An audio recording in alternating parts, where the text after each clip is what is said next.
Retour sur le concert de Tyler, The Creator, hier soir à Bercy, qui était absolument zinzin, sauf que la queue...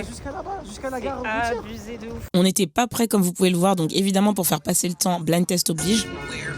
Hey Jane, l'intro d'Igor Tem.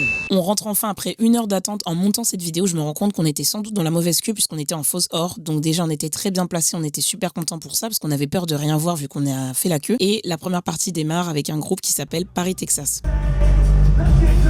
Personnellement, je connaissais pas du tout, c'est du rap mélangé à de la musique électronique, de l'électro, donc fallait rentrer dans le délire. Et ensuite, le boss Lil Yachty est arrivé pour nous faire aussi une première partie de 45 minutes. Je trouve que la foule connaissait pas trop ses sons, mais il s'en est vraiment plutôt bien sorti, il a réussi à créer une bonne ambiance. L'entrée de Tyler, que dire ?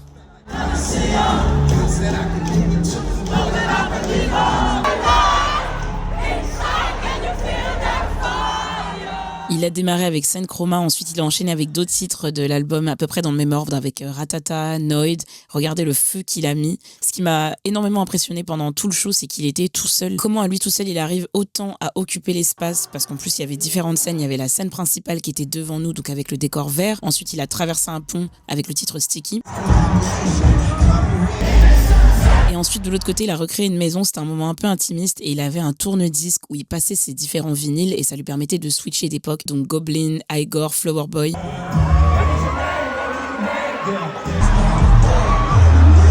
Donc vraiment, il nous a servi du caviar. Il a navigué à travers tous ces univers. Il s'est changé. C'était vraiment phénoménal.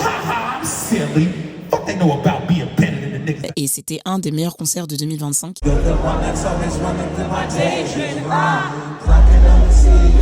Et top 5 d'un des meilleurs concerts que j'ai fait aussi de manière générale, puisque l'ambiance n'est jamais redescendue. Donc franchement Tyler, c'était incroyable, et Balloons à la fin avec Doechii a captivé absolument tout le monde, je pense.